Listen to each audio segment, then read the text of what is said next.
आचार संहिता का पालन करना सभी को अनिवार्य, जिलाधिकारी ने कही।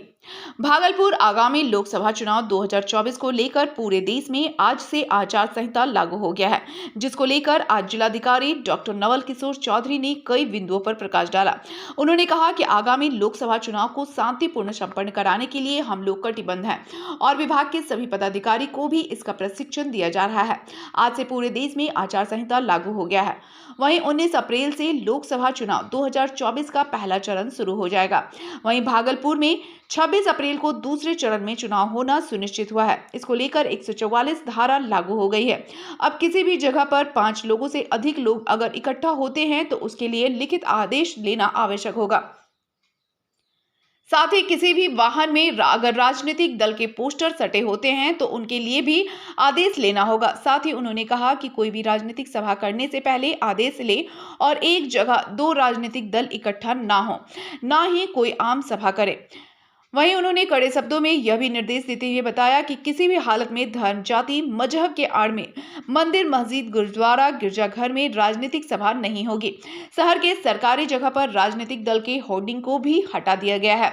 अगर उन्होंने कहा कि अगर किसी निजी घरों में भी राजनीतिक पोस्टर लगते हैं तो उसके लिए मकान मालिक से उनके जमीन का कागज जमा करना होगा। साथ ही उन्होंने कहा अगर हवाई सेवा से राजनीतिक दल के नेता सभा को संबोधित करने आते हैं तो उसके लिए लिखित आदेश लेना अनिवार्य है।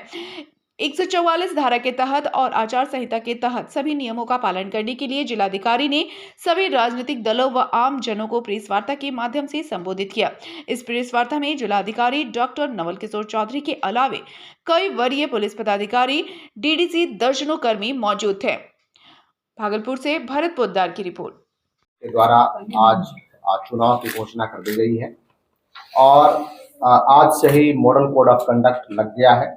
धारा 144 लग गया है, जिसमें कि 5 या 5 से अधिक व्यक्तियों का कहीं भी मजमा वो अवैध करार दिया जाता है। यानी कि कहीं भी कोई सभा होगी, कोई जुलूस होगा, कोई एग्रीगेशन होगा तो उसकी अनुमति पूर्व में ही एसडीओ से लेना पड़ेगा और उसको अनुपालन करना मैंडेटरी होगा। अन्यथा धारा 144 के उल्लंघन के साथ साथ यदि इलेक्शन संबंधित कोई वहां बैठकें चल रही है तो उसमें हम लोग इलेक्शंस के डिफरेंट सेक्शंस के तहत उसमें आईपीसी के सेक्शंस भी हम लोग इम्पोज करेंगे। आप अवगत हैं कि अभी जैसे ही मॉडल कोड ऑफ कंडक्ट लगता है तो जितने भी सरकारी हमारे परिसर हैं वहाँ बैनर, पोस्टर यदि किन्हीं का लगा हुआ है उस बैनर, पोस्टर को हम लोग रिमूव करते हैं। उसके लिए 24 घंटे का वक्त दिया गया है।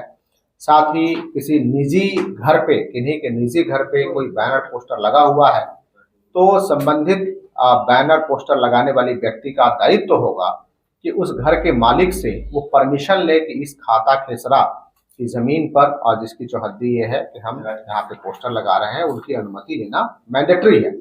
यदि वो अनुमति नहीं लेते हैं और वो जो घर के मालिक हैं वो कंप्लेन करते हैं तो उसमें डिफरेंट सेक्शंस के साथ साथ हम लोग भवन निरूपण यानी पब्लिक प्रॉपर्टी के निरूपण के लिए भी हम लोग उसमें सेक्शंस को इम्पोज करके एफआईआर करेंगे।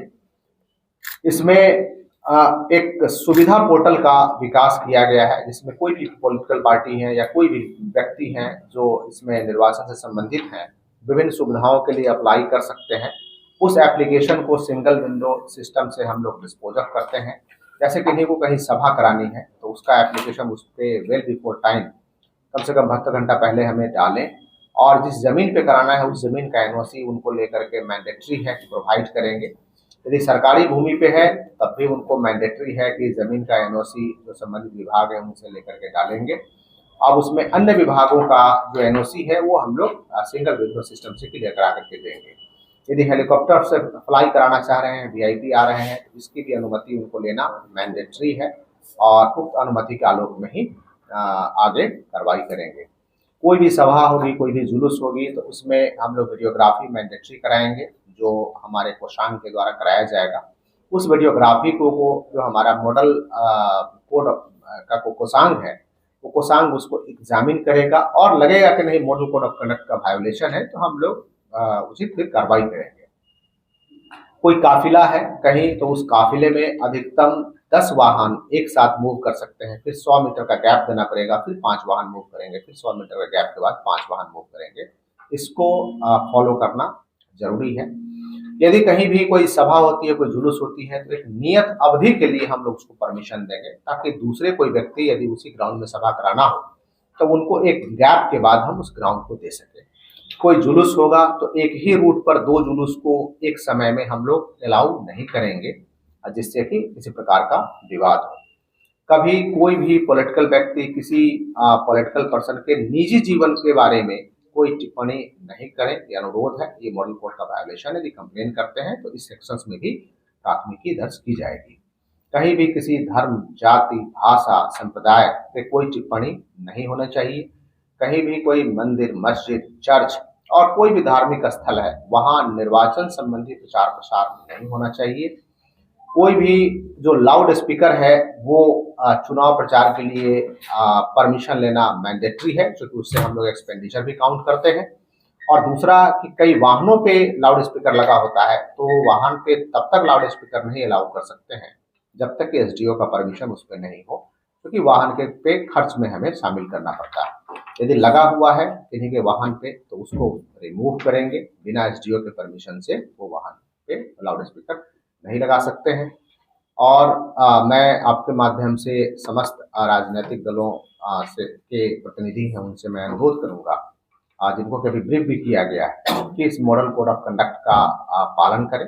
हमने सभी राजनीतिक दलों के प्रतिनिधियों को जो मॉडल कोड ऑफ कंडक्ट की कॉपी है हमने प्रोवाइड करा दिया है, और उस प्रोवाइड करने के बाद वो लोग उसको अनुपालन भी करेंगे। हम लोगों ने अभी ब्रीफ भी किया है। मॉडल कोड ऑफ कंडक्ट तो अभी लग गया है। हमारे यहाँ जो नोटिफिकेशन है, नोटिफिकेशन